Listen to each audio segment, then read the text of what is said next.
Poder Judiciário de Mato Grosso exibe agora mais uma entrevista do programa Memórias do Poder Judiciário, um projeto da Escola Superior da Magistratura desenvolvido pela atual gestão para resgatar e preservar a história daqueles que trabalharam ou que ainda trabalham em benefício de uma justiça cada vez melhor.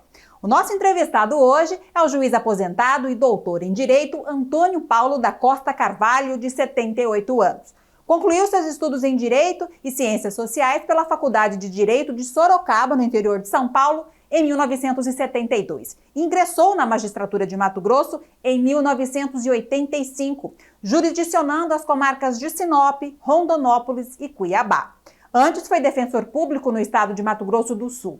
É autor dos artigos Crimes Dolosos contra a Vida em Tempo de Paz e o Código Penal Militar, Crimes Hediondos, por uma interpretação justa e a crise no mundo moderno. Aposentou-se em 1998 da função de juiz e hoje atua como advogado em São Paulo. Bom, ele tem muitas histórias para nos contar. Vamos então à entrevista. Seja então muito bem-vindo, doutor Antônio Paulo. Prazer estar aqui com vocês, na minha casa, que é o Tribunal de Justiça, no estado do Mato Grosso, da doutora Helena, e eu fico muito grato e honrado por esse convite. Ok, está aqui conosco também a vice-diretora da ESMAGE, a desembargadora Helena Maria Bezerra Ramos. Como vai, desembargadora? Vou bem, Fernanda. Também para mim, Antônio Paulo, é uma honra estar aqui hoje te entrevistando, te reencontrando após esse tempo de pandemia. Sim. E eu te conheço desde o primeiro dia que você virou juiz, então para mim é uma felicidade reencontrá-lo. Prazer é meu, prazer. Doutor Obrigado. Antônio, vamos começar relembrando um pouquinho, vamos voltar lá no início, né? O senhor se tornou magistrado, né? Mas algo curioso, o senhor estudava em um seminário, né? Então, digamos assim, a tendência seria o senhor fazer um curso de teologia ou de filosofia, algo nesse sentido, e não optou pelo direito. Por quê? Porque ocorreu o seguinte, minha mãe é super católica, era, né? E meu pai também. E ela achava que eu devia ser padre. E na minha casa, são 8 irmãos. Quando chegava alguém, ela apresentava pelo nome, mas quando chegava na minha vez, futuro sacerdote. Então, fui condicionado a ser padre. Quando eu tive 12 anos, eu fui mandado para o seminário. E acabei ficando lá até os 18 anos. Né? E nos 18 anos eu resolvi sair. Eu vi que não era a minha vocação, acabei saindo. Né? Mas foi uma experiência humanitária muito grande, né? Uma formação, tinha que estudar bem latim, tinha grego. A língua oficial não era nem o inglês de hoje, era o francês. Né? Então foi nessa época aí. A primeira comarca que o senhor jurisdicionou foi Sinop. Sim. Sinop está fazendo aí 37 anos, Sim. né? O senhor foi o primeiro, isso em 1985, isso. Né? Queria que o senhor contasse como é que foi essa experiência, o que o senhor encontrou quando chegou lá. Sim. Certamente uma realidade muito diferente dessa que a gente vive hoje, né? Na realidade, o Tribunal de Justiça vivia numa extrema pobreza. Nosso salário era baixíssimo, né? Mas aquela questão de querer ser juiz, fazer alguma coisa pela sociedade. Eu tinha passado no Rio de Janeiro, tinha passado no Paraná, em São Paulo, fiquei no oral. Aliás, fizeram uma pergunta que eu até hoje não sei responder. Faça para nós aqui, quem sabe hoje nós conseguimos responder. Eles perguntaram o que era o casamento sorodático, né, na cultura árabe. Né? Realmente difícil. Sorodático eu lembrei, irmãos, né? Casamento entre irmãos, né? Mas não sabia dizer que era em outra cultura, na justiça, né? Mas tudo bem. Mas eu era muito amigo do desembargador Costa Mendes de São Paulo. Sim. E fui trocar ideia com ele. Ele falou o seguinte: olha, se eu fosse você, eu optaria por Mato Grosso, um estado novo, né? Vai ser uma experiência majestosa. Você pegar uma comarca aqui de São Paulo de 50, de 100 anos, vai para lá, comarca nova, você pode dar seu entusiasmo, seu trabalho. Eu optaria por Mato Grosso. E daí acabei acolhendo a sugestão dele, né? E veio. E veio para cá. Uhum. E aí, o senhor então foi logo para Sinop, Eu fiquei um tempo trabalhando com o Dr. Ferreira Leite, né? o presidente era o desembargador Hernani, ele falou, olha, eu vou te mandar para uma vara que está sobrecarregada de processo. E lá é o seguinte, você vai lá falar com o doutor Ferreira Leite, o processo ímpar ou par vai ser dele ou seu, e vocês vão dividir o serviço por 2. E acabei trabalhando uns 3 meses, 4 meses com o doutor Ferreira Leite, dividindo o trabalho lá. Né? Aqui na capital? Aqui na capital. Antes de ir para Sinop? Aí na Getúlio Vargas, aquele predinho que está lá. E aí foi então para Sinop. Depois eu fui nomeado o primeiro juiz em Sinop. Né? E cheguei em Sinop, tinha um prédio que não tinha um móvel, nada, absolutamente nada, não tinha um funcionário, e a orientação é o seguinte, você vai falar com o prefeito, já tem um convênio com a prefeitura, ele vai munir o prédio de mesas e cadeiras, você vai dizer o que você quer lá dentro, e vai dizer os funcionários que você precisa. E daí eu criei a cartório distribuidor, um cartório da única vara que existia, né? E foi mobiliado bonitinho pela prefeitura, me mandaram alguns funcionários, inclusive o tribunal mandou uma funcionária para me auxiliar. Essa foto que a gente vai colocar aqui agora para as pessoas verem, né? O senhor e uma funcionária que foi indicada para ir trabalhar lá com o senhor, né? E a partir daí, como é que vai funcionar aquilo lá? Você imagina um juiz chega num lugar não tem nada? Daí eu me informei que havia uma editora em Catanduva que tinha todos os livros necessários para o fórum. Eu peguei meu carrinho, fui a Catanduva, estado de São Paulo, andei mais de 1.000 quilômetros, e comprei com meu dinheiro todos os livros do fórum, cartório distribuidor, de registro civil, de registro, e tudo que precisava. Eu reuni o pessoal e, olha, vamos ler aqui você põe a data, aqui você coloca o nome do autor, aqui você põe o nome do réu, aqui o nome do processo. Foi desse jeito que a gente foi montando a comarca, né? E a OAB marcou uma reunião comigo. Tinha 12 advogados só em Sinop. E eles disseram o seguinte, olha, aqui na comarca, nós estamos esperando instalar essa comarca aqui há 17 anos. Por favor, não nos nomeie para justiça gratuita, porque nós precisamos ganhar dinheiro. Eu falei, perfeitamente, se vocês não querem. Mas tinha 4 advogados recém-formados que queriam trabalhar, nunca tinham trabalhado. Eu chamei e falei, olha, posso nomear vocês? Não, pode, doutor, por favor, seria excelente se o senhor nomeasse. Eu marquei um júri de 30 dias e nomeei os 4 para fazer o júri. E a Rádio Celeste começou a filmar aquela multidão de gente lá fora do fórum para assistir o primeiro júri, o segundo, todos, né? Foi o evento, Foi o evento. A televisão lá dentro, né? E os 4 advogados recém-formados começaram a fazer fila nos escritórios deles, porque ficaram conhecidos. Daí a OAB marcou outra reunião. Olha, pode nomear a gente também. Daí... Muita propaganda, né? Muita propaganda, quer dizer... Para nós é bom também, né? É bom. Falando ainda em Sinop, a gente tem uma foto aí de uma turma de juízes, de magistrados que foi de ônibus até Sinop para a instalação da comarca, Sim, né? Hoje a gente não consegue nem imaginar 10 horas para ir para Sinop, né? Era um evento, né? A comarca. E outra, comarca ali, a Sinop pegava uma área enorme, até divisa com o Amazonas, com o Pará, e era a minha comarca, né? E foi aí que tivemos até que fazer o recadastramento eleitoral. Né? A gente vai falar logo sobre isso. Vou aproveitar agora essa deixa para conversar com a desembargadora e pedir para ela fazer a primeira pergunta dela, né? Doutor Paulo, eu não vou ainda fazer uma pergunta para você. Eu vou contar um fato que nos envolve. Ok.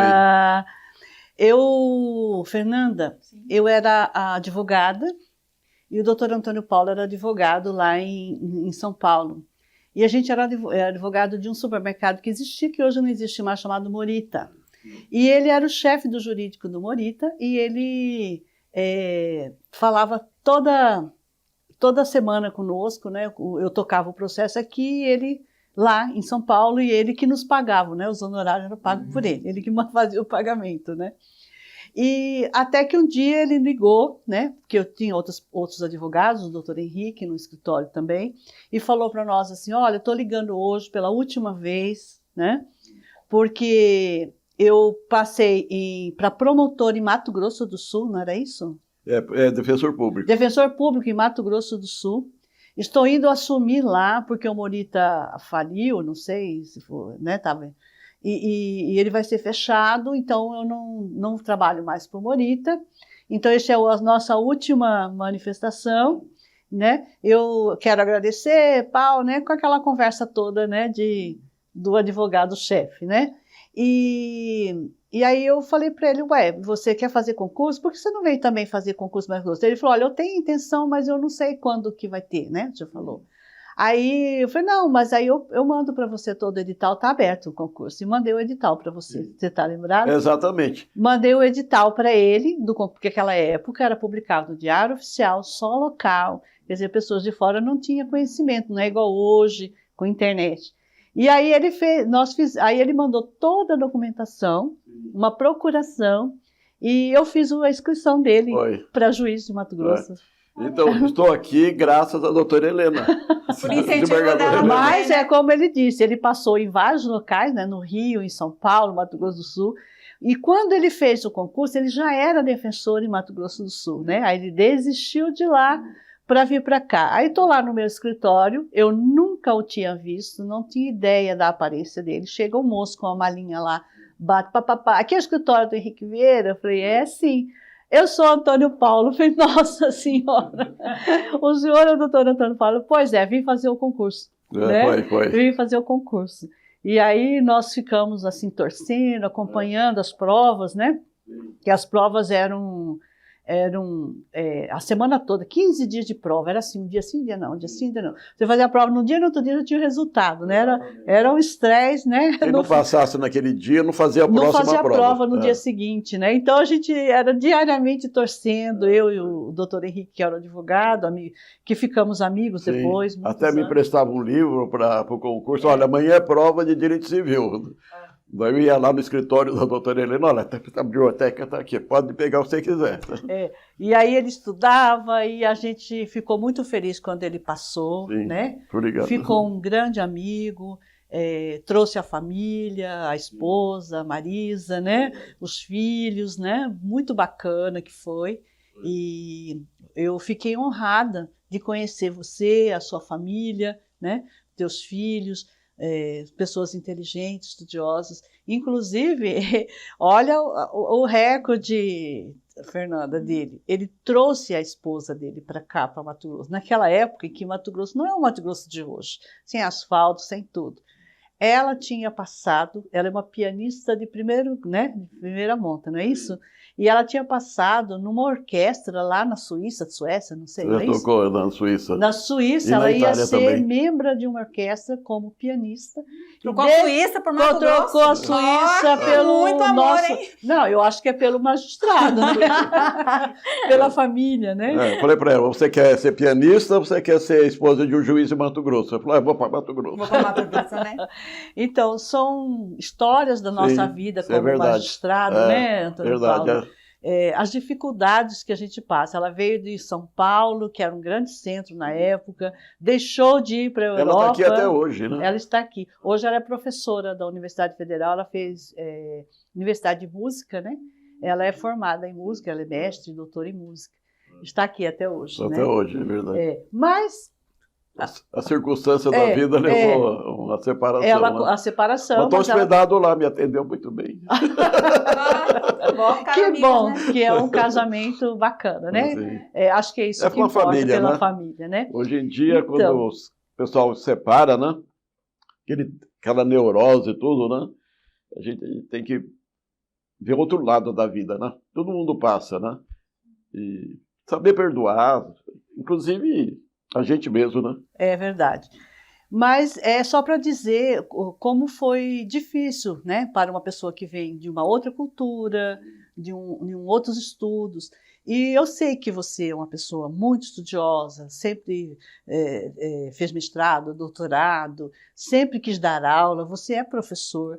E quando foi para Rondonópolis, você dava aula lá em Rondonópolis, né? Você foi um dos fundadores da universidade lá, não foi? Foi.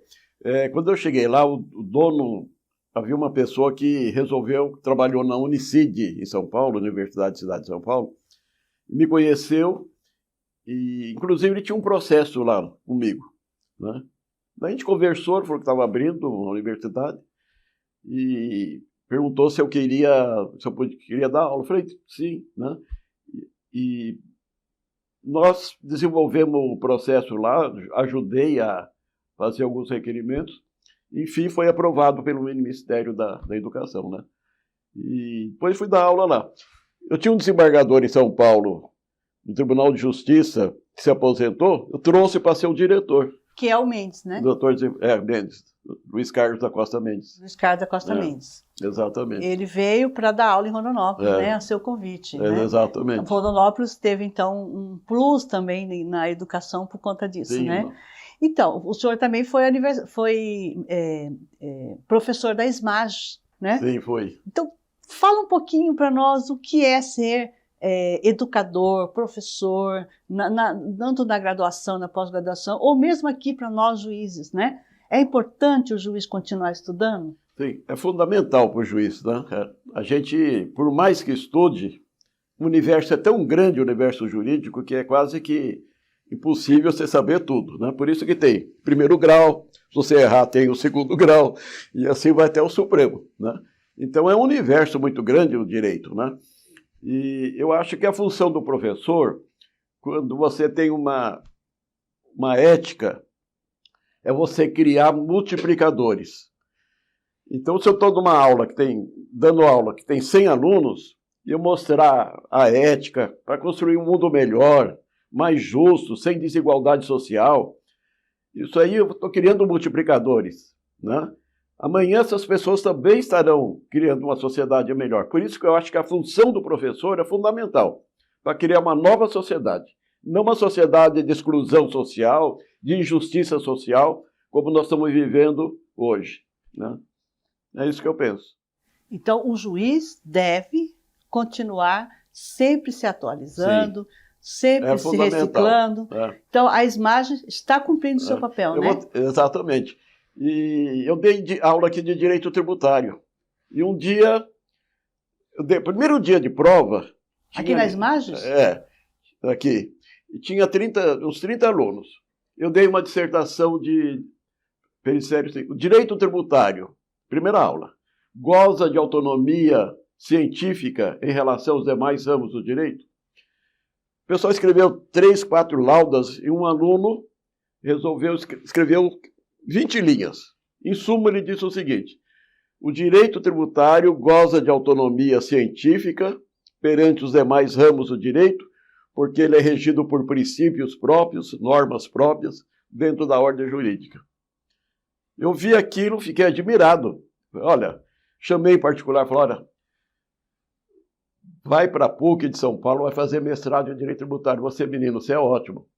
Ele foi, fez mestrado, fez doutorado, hoje é um grande advogado aqui, tributarista. Quando dava aula quando a SMAG dava aula também para a preparação para concurso, não é isso? Exatamente. A sociedade, né? Te dava aula para estudantes e formados bacharéis. Então, a gente, quando vê um geninho lá no meio, você chega e orienta também, olha, vai fazer tal curso, isso. É muito interessante. Legal. Agora sim, o senhor chegou a falar sobre a atuação, a experiência que o senhor teve na Justiça Eleitoral, em que participou, fez um recadastramento. Como é que foi essa experiência? Queria que o senhor contasse as dificuldades, o que enfrentou naquele momento. Pois é, você imagina, você está em Sinop, né, e tendo que fazer o recadastramento eleitoral em toda a zona eleitoral que você está presidindo. Imagine vilas, cidades, como é que você vai encontrar todo mundo nesse universo? Tinha Cláudia, Marcelândia, Alta Floresta, como é que você vai fazer isso? Né? É um universo muito grande. Então, em Sinop, eu pedi o auxílio da Federação das Indústrias, Federação do Comércio, da Maçonaria. Falei, pelo amor de Deus, me ajudem a fazer o recadastramento. Eu entreguei os pacotes para eles. E eles aceitaram maravilhosamente. E quando você saía durante a semana no centro de Sinop, você via mais de 200 mesinhas na rua principal com uma pessoa e aquela fila para preencher. Então, resolvemos o problema com a população, né, com as entidades civis. E o resto da zona eleitoral? A sorte que teve um congresso aqui em Sinop de professores primários. E tinha mais ou menos 600 professores primários da minha área eleitoral. Eu fui lá pedir licença, pedi o auxílio, entreguei aqueles pacotes para esses 600 professores que estavam no interior de Mato Grosso, né? E falei, olha, dá um jeito para mim, preenche isso aí, me devolve, põe caminhão, ônibus, me devolve o mais rápido possível.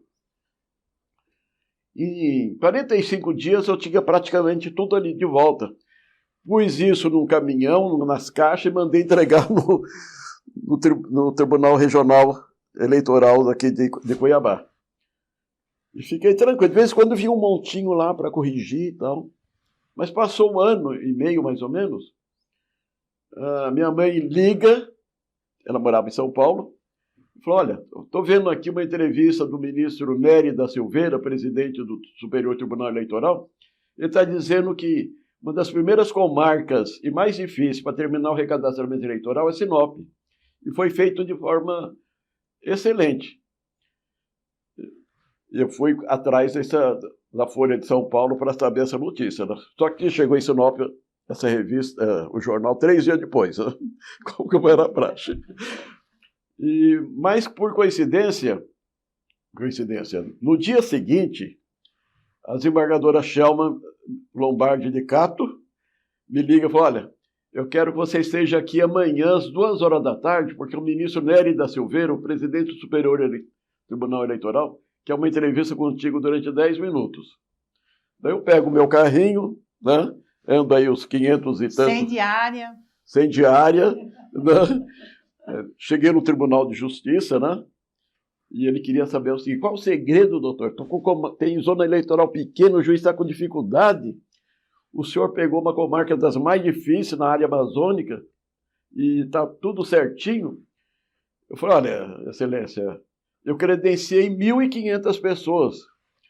Ele falou assim, doutor, você não viu a nossa resolução? Era para 15 pessoas de sua confiança, para evitar corrupção. E o senhor nomeou 1.500, o senhor não leu a... Falei, olha, eu li, mas eu tinha uma missão e um prazo para cumprir. E eu nomeei 1.500, mas eu queria dizer uma coisa para Vossa Excelência. É mais fácil corromper 15 pessoas em 1 ano e meio do que corromper 1.500 pessoas em 15 dias. Por isso, daí ele falou assim, olha, voltando a Brasília, eu vou mudar a resolução de eu dizer que fica a critério do juiz. E assim foi feito. Bacana, interessante, né, essa experiência. Por favor, agora a senhora. Isso demonstra, né, que a sua capacidade de resolução de conflitos, de demandas, né, pelo próprio juiz, né? A gente tem que confiar no juiz quando ele tem a sua experiência pessoal, né, Antônio Paulo? Exatamente. Eu sofro um pouco de ansiedade. Se você me der uma missão... Enquanto não resolver, eu não sossego. Daí eu vou ver os meios necessários para resolver isso, né? Então, um pouco foi ansiedade para resolver.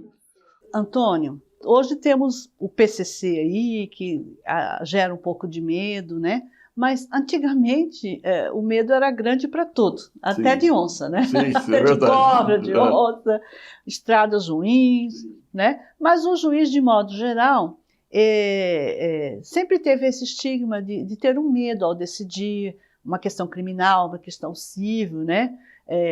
Você teve alguma situação difícil que te trouxe algum medo, algum caso, alguma situação que levou a você pensar ou agir com mais cuidado? Você tem na sua vida? Teve vários. Teve vários? Teve vários, mas eu vou citar um que eu reputo como importante. Estava em Rondonópolis e houve uma chacina no presídio. O que aconteceu?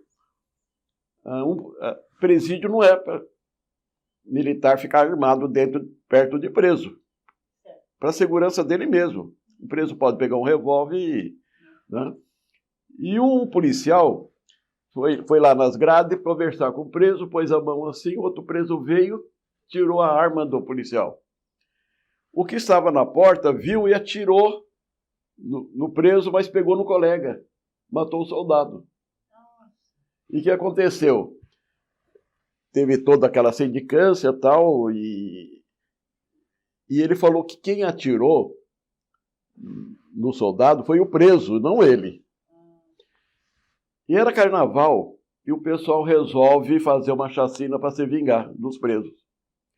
E vão lá no presídio, em dia de carnaval, e fuzilam lá pelo menos 10.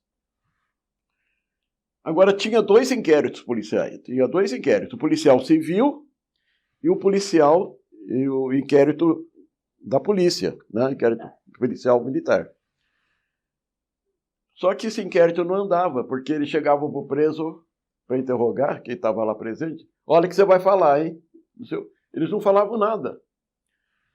E um promotor, conversando com o promotor, falou, olha, o negócio está feio. A polícia não consegue concluir o inquérito, a polícia militar muito menos. E como é que vai fazer?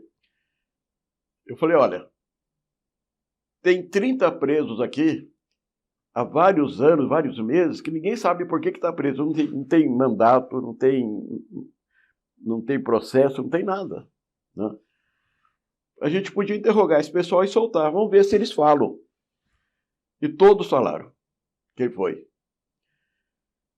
O promotor, com base em tudo isso daí, fez a denúncia. Tinha um capitão denunciado, mais 9 soldados. Só que como é que a gente vai publicar, eu decretar essa prisão sem segurança nenhuma? E eu pedi auxílio da Polícia Federal, eles mandaram 6 agentes. Ficaram 2 comigo, 2 com a esposa, e 2 com as crianças para ir para a escola.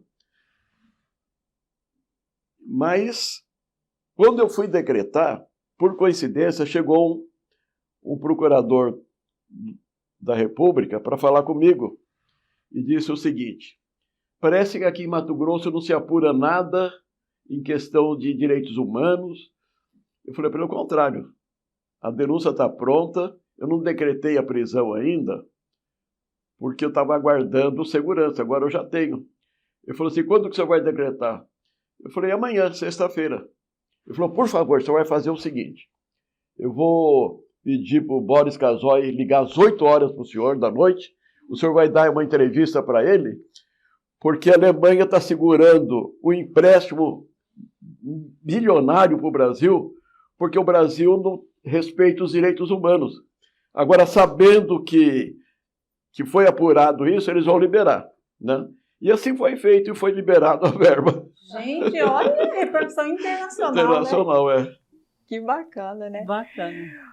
O juiz, quando ele está no interior, ele acaba tendo algumas atribuições que, digamos assim, ou fogem ou estão, de alguma maneira, vinculadas à própria profissão, né? Existem alguns papéis, é uma figura conhecida, né, na cidade. E o senhor tem um caso para nos contar, o senhor estava contando em off, queria que o senhor compartilhasse agora com nossos internautas, com a desembargadora. O senhor atuou numa missa, foi convocado para atuar numa missa. Como é que foi essa história? Então, eu acabei, como católico, acabei fazendo amizade com o bispo, né? E Dom Henrique Froelich, se não me engano o nome dele. Lá de Sinop. De Sinop. E ele queria, falou, olha, estou vendo que o senhor vai sempre na catedral assistir minha missa, o senhor não quer ler o evangelho nas minhas missas? Então, eu ia lá na catedral, quando na hora do evangelho eu subia lá e lia e voltava. Né? E isso era recorrente ou não? Foi só uma vez? Não, foi assim, durante alguns meses. Já foi. E o senhor chegou a ter alguma outra atribuição? Era chamado por alguma outra situação, por conta do papel que o senhor exercia como magistrado, não? Assim, muita gente acha que juiz, achava que eu, como juiz, era assistente social. Né? Então, às vezes, ele ia se aconselhar comigo, questão até de casal, né? Então, eu encaminhava para assistente social que tinha lá no fórum, né? Que, aliás, era uma ex-freira, né? E aconteceu um fato muito interessante, porque ela saiu do convento e foi trabalhar lá no fórum logo de cara, que foi o prefeito que indicou, né? Assistente social. E eu percebi que tinha muita prostituição infantil em Sinop. Aqueles hotéis, aquelas meninas de 12, 13 anos. E eu falei para a doutora Fátima, que era delegada, falei, doutora, tá horrível isso aqui, você passa aí na frente dos hotéisinhos que tem por aí, tá cheio de criança, ninguém faz nada. Ela pegou a Kombi, o carro da polícia, passou lá, recolheu umas 30 meninas até 13, 14 anos. E chegou no fórum, eu chamei a doutora Fátima, doutora, vê quem que é a família, onde que está, vamos mandar esse pessoal para a família, ou dar uma assistência para ela. E ela interrogou todo mundo e eu fiquei lá aguardando, ela pôs o nome do pai, onde eu morava, por que estava ali, né? E chegou um determinado momento, eu esperando mais de 2 horas, eu falei, terminou, doutora Fátima? Eu, doutor, esqueci de fazer uma pergunta. Eu falei, então faça. Ela virou para falou assim, meninas, quem de vocês é virgem? Daí levantaram as 30, puseram a mão na cintura, aqui não tem ninguém, né? Vê a inocência da assistência social, né? Mas isso aí a gente acabou encaminhando todo mundo para a família e orientamos, né? Algumas pessoas a gente arrumou emprego para trabalhar em casa de família. Ou seja, o juiz, além de julgar, tem que também fazer o serviço social da cidade. Fazer social, né? Principalmente uma cidade está começando, interior, não tem todas as instituições para cuidar disso, né? Você tem que ter uma visão social grande, né? Então, como nós já falamos aqui anteriormente, você fez concurso para defensor público lá em Mato Grosso do Sul e até exerceu. A minha pergunta é exatamente isso. Você queria qualquer carreira jurídica ou você tinha um interesse especial por juiz? Era o seu sonho? E você se arrependeu de ser juiz e deixar a carreira de defensor? Eu não estou aqui criticando, dizendo melhor, não. Tô em relação à sua pessoa. Né? Eu queria trabalhar num cargo público na área jurídica.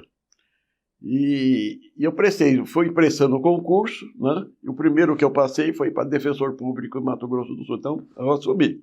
Mas a minha ideia era depois prestar para promotor ou juiz. E a gente foi para Três Lagoas, né? Fomos aprovados no primeiro concurso que teve lá, né? E aquela história, né? Você está lá numa sala, no fórum, designado para atender a população, era fila nos corredores, né?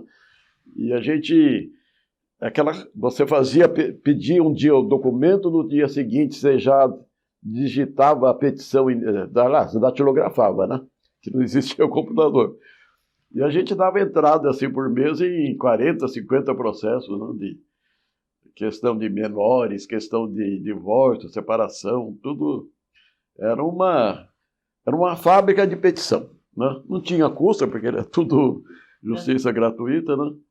E fiz vários júris também como defensor público, né? Foi uma experiência muito boa. E depois, quando abriu o concurso aqui, também passei, né? Então vim tomar posse aqui. Não se arrependeu de mudar? Não me arrependi. Para mim foi uma honra, né?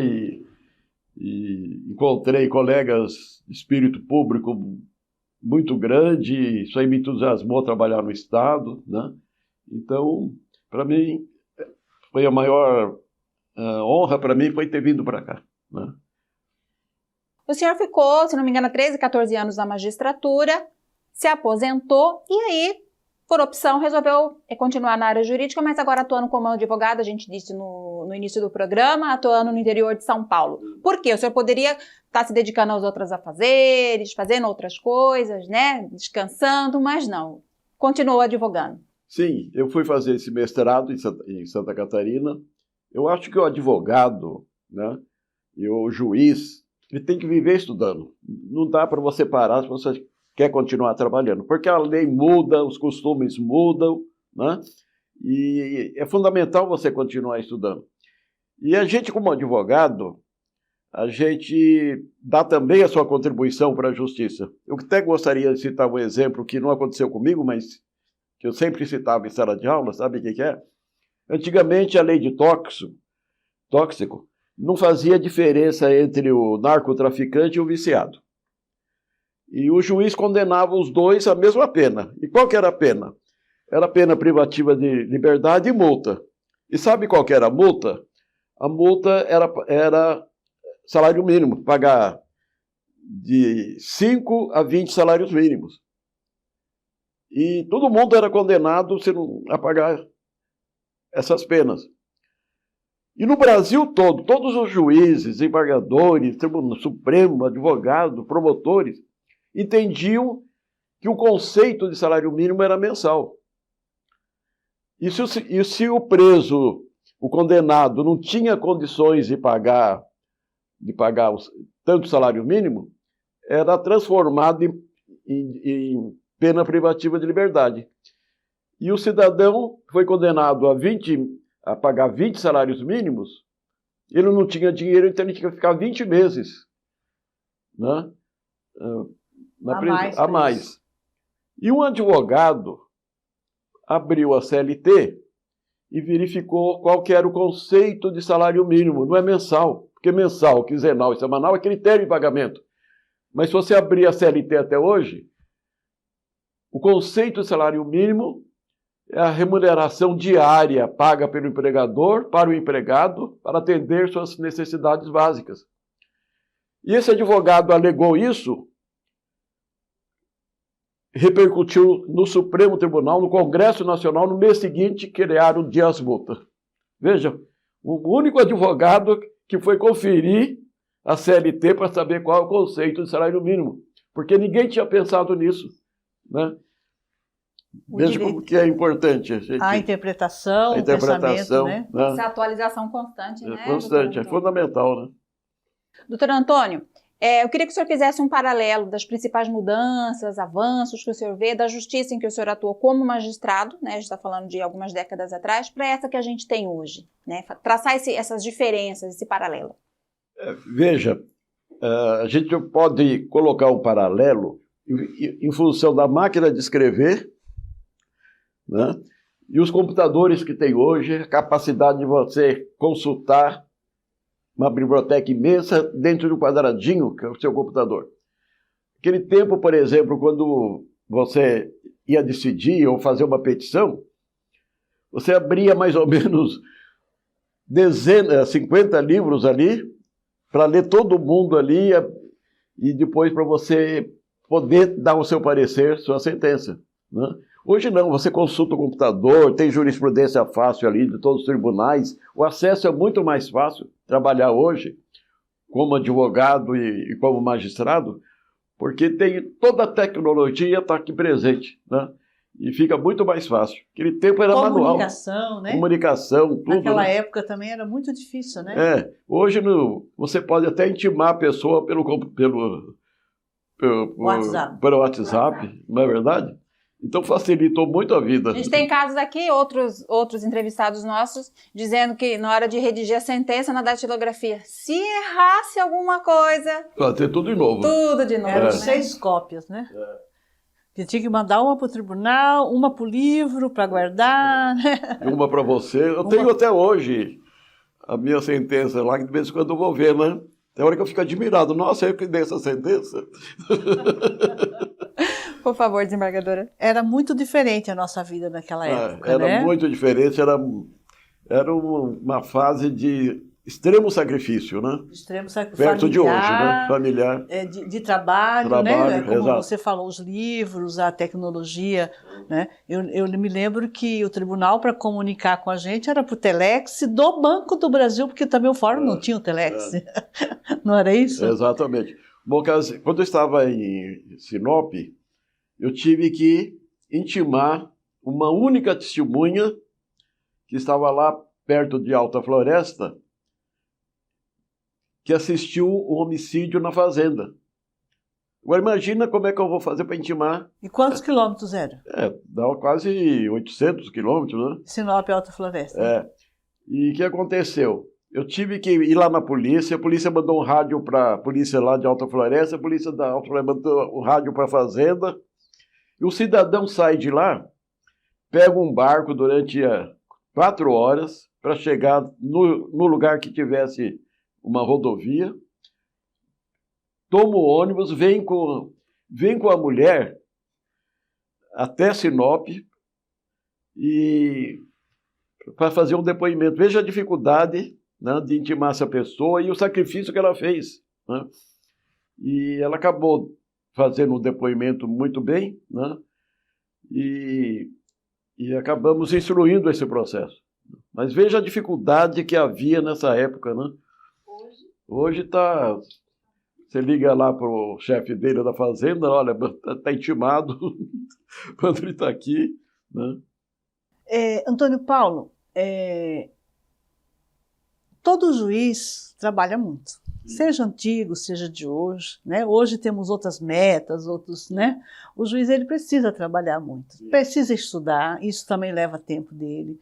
Ele precisa estar fazendo curso, ele precisa estar lendo, e aí ele tem família, ele tem uma vida normal também, né? E tudo isso estressa o juiz, cansa o juiz, vamos dizer assim. Nós precisamos de ter uma válvula de escape, nós precisamos ter um hobby, alguma coisa que nos tira, né, o estresse para a gente continuar. Você tem esse hobby? Você tinha esse hobby? Ainda hoje, como advogado, eu acho que também, né? Sim. A gente tem que sair da área jurídica e ver outras coisas. Então, eu adoro teatro, né? Atualmente eu vou toda semana assistir uma peça de teatro, concertos, né? E, pessoalmente, eu costumava escrever poesias, né? Porque em Sinop não tinha teatro, né? Não tinha teatro, Muito menos o cinema, né? Aí não tem hoje, imagina na sua época. Né? Exatamente. E a partir daí você vai para clube com as crianças, no final de semana, se tiver um clube na época, tinha, né? Lá em Sinop, ia com as crianças no clube, fazer outras atividades para você chegar na segunda-feira mais leve ali, né? E não levar problema para casa, né? O juiz tem que desligar, saiu do fórum, desliga, senão ele entra no estresse tremendo, né? Então você desestressava naquela época lendo poesias? Lendo poesias, né?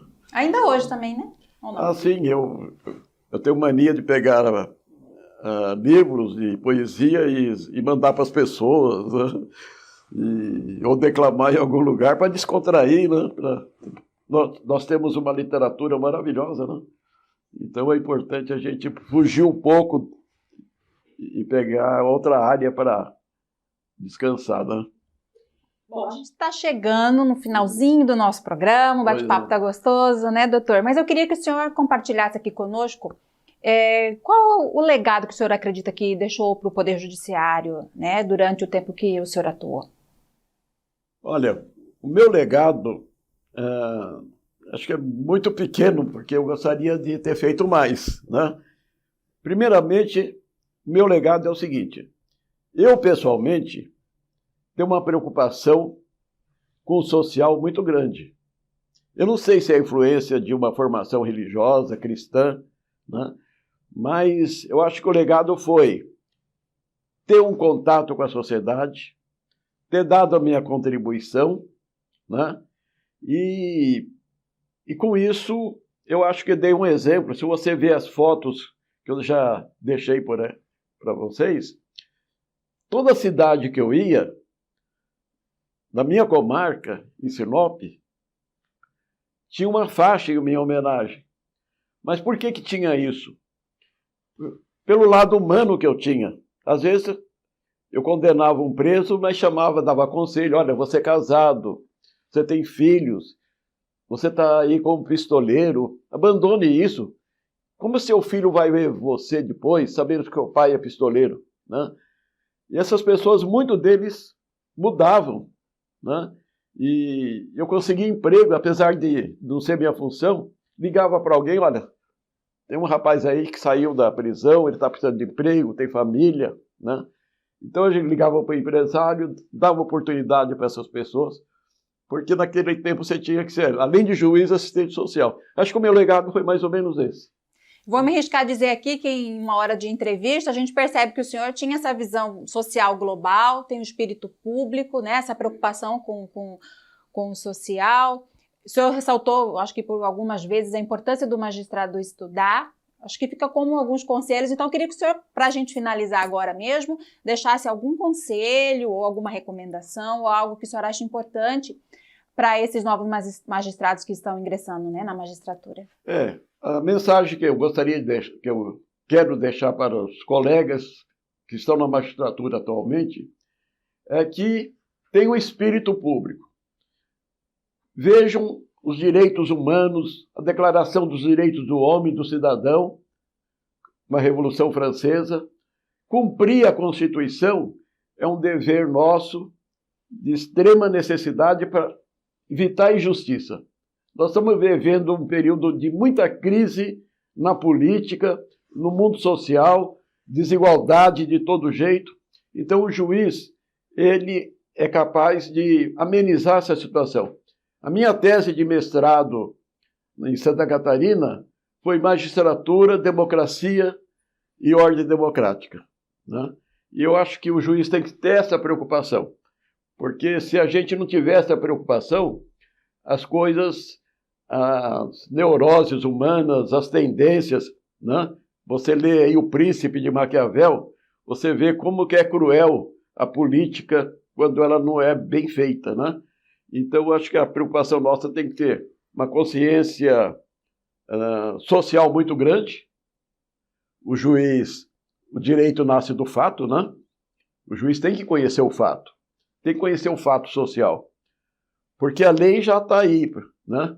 Quando o juiz vai decidir o que ele quer das pessoas, eu quero saber o fato, porque a lei eu já sei, né? Então, esse fato social, seja no caso particular, seja no âmbito de toda circunstância que envolve os processos, ele é fundamental. E o juiz tem que estar muita cultura, além de conhecer a lei, ter muita cultura social, né? É isso que eu queria deixar. Ok. Bom, então agora eu vou pedir para a desembargadora fazer as considerações finais, depois na sequência o senhor, para a gente poder encerrar, tá bom? Por favor, desembargadora. Doutor Antônio Paulo da Costa Carvalho, né? Meu grande colega, né? Além de eu ser muito feliz de ter te ajudado a fazer sua inscrição, mas eu não te ajudei, porque o concurso você passou, né? O concurso é sua inteligência, né? A sua cabeça. Não adianta querer, mas também tem que lutar, estudar, e isso é com o senhor, né? Eu fiquei muito honrada, né, de ter sido sua amiga, de sua colega esses anos todos, né? E muito honrada de hoje estar te entrevistando, ver que você está bem, advogando e continuando essa vida jurídica nossa, né, de estudos, né? Porque essa foi sempre o seu mote, né? Estudar sempre. Eu lembro que você falava isso para mim, porque ele foi juiz primeiro e depois eu virei juíza também e continuamos, né, o nosso relacionamento. Sendo colega, como advogado e como magistrado. Né? Como advogado e depois como magistrado. Então, eu fico muito feliz, honrado de você ter vindo de São Paulo até aqui para dar essa entrevista para nós, né? Eu acho que Mato Grosso ganhou com o seu trabalho, ganhou com a sua dedicação, e agora São Paulo está ganhando, né, com os seus ensinos, porque você também é professor lá, né? Então, eu parabenizo, agradeço, né? E espero que sirva de exemplo para muitos magistrados aqui de Mato Grosso, né, de como fazer, de ser humano, de pessoa correta, honesta, ética, né? Que prestou à magistratura o tempo que achou que deveria ter prestado aqui em Mato Grosso. Não ficou aqui eternamente, mas foi essencial, né? Eu só tenho a agradecer o seu trabalho, a sua dedicação e a sua amizade. Obrigada por você. Eu que agradeço pelo convite, pela amizade e principalmente a você especialmente, porque se não fosse o seu convite, a sua sugestão para eu prestar o concurso aqui, né, a gente não estaria aqui nesse momento, né? E eu quero agradecer eu tenho muito orgulho de ter pertencido e de pertencer ao Tribunal de Justiça de Mato Grosso, né? Para mim foi a essência da minha vida, foi meu trabalho de magistrado, né? E que me honra muito é os exemplos como a desembargadora Helena Bezerra, né? Que sempre foi um exemplo de advogada e hoje de desembargadora, né? Porque ela também trouxe a sua cultura, a sua contribuição, né? E serve de espelho para todos nós, né? Eu agradeço imensamente o convite, a você, Fernanda, que está me entrevistando, as demais pessoas que estão aqui presentes, né? E desejo que o mundo seja bem melhor. Tá? Muito obrigado. É o que todos nós desejamos, né? A gente que agradece a participação do senhor e a gente fica prestigiado, né? O senhor veio de São Paulo, né? Para estar aqui com a gente, né? Os internautas também vão gostar muito dessa entrevista. Bom, a gente está encerrando o programa. Eu aproveito para fazer um convite a vocês assistir as outras edições do programa Memórias que estão disponíveis nas nossas páginas sociais. Até a próxima edição. Tchau, tchau!